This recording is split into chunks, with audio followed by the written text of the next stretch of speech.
and I want to get back to that. I want to get a continuation, and now with my French, with the unspoken French. Anyway, I want to talk about. I see that gentleman, that was deputy mayor, and he still walks around New York City like he's deputy mayor, and I see the leadership of Eric Adams, the mayor of New York City, and of Derek Armstead, and him talking about parents that the kids should be punished, just like the parents should be punished as well, It's an all YouTube video, and I see Hakeem Jeffries. I think he's a senator, a house member, and I see many of them, and these are not the people I want to lead our cities and represent us in Congress, and represent us in our state legislature.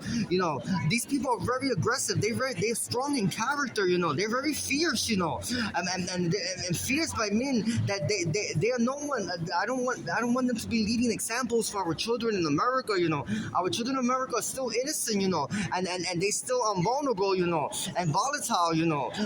And these people are very strong in character. And these people are no joke. They know laughter. These people are in it for something that we don't know they're in it for. They're very aggressive. And they're very violent. And they're very violent men and women.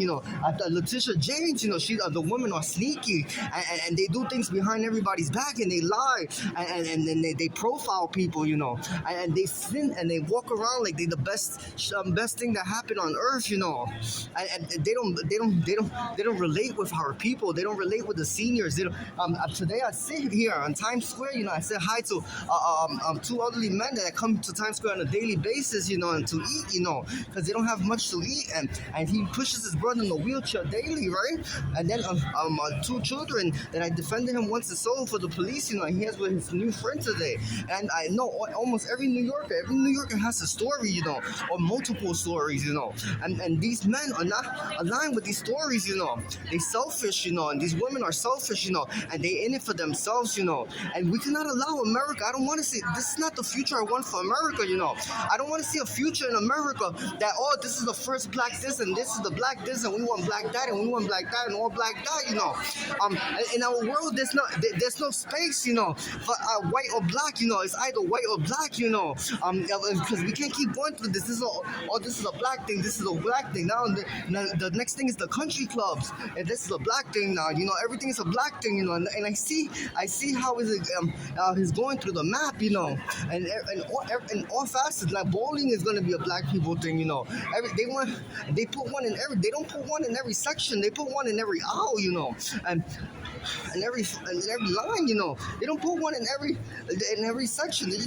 put one everywhere, until they take over, and we fighting here. Yes, we fighting with the black militia. It's either black or white, it can't be two different people, two different worlds, and that's what we fighting today.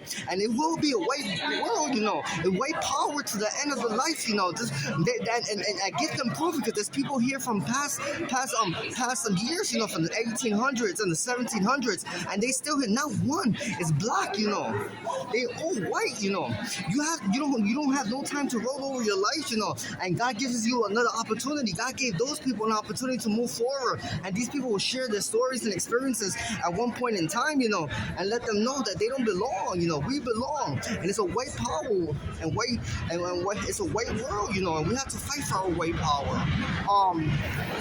Today I had the most uncomfortable experience, I've been experimenting with them, with the black tribe, and the Guatemalans and the ones from Ciales, the ones from Sidra and the ones from Cayenne, and the ones from the Beijing Wall, the ones from by the North Korea border in China, and south of North Korea.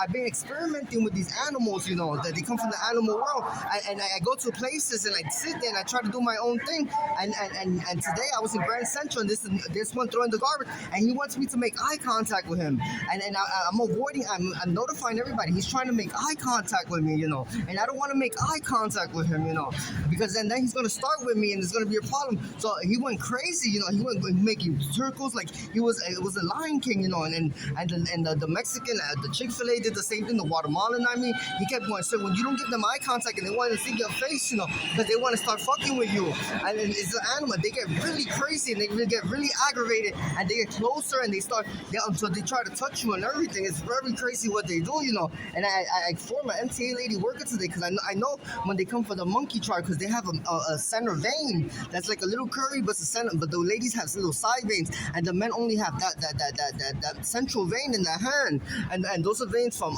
monkeys. And one more thing, and a white world and a black world, white people make black people feel comfortable in a black world, and black people in a white world, and we don't mix with each other, we don't have chemistry, and we don't correlate, and we don't work well together, we don't mesh well together. So where the whites and the blacks don't mesh well together, and the problem here is that the blacks in the white world, they make us feel uncomfortable, and the more they get, we feel uncomfortable, and we feel like leaving from each other's events earlier, if we go to if the black people don't let us enter this world unless we bring something to the table, I mean we like everybody bringing something to the table and contribute in the white organizations and the white groups, and they don't like to bring nothing or they broke, or we have to give them handouts, but they don't ever give us handouts. It's not working out for us,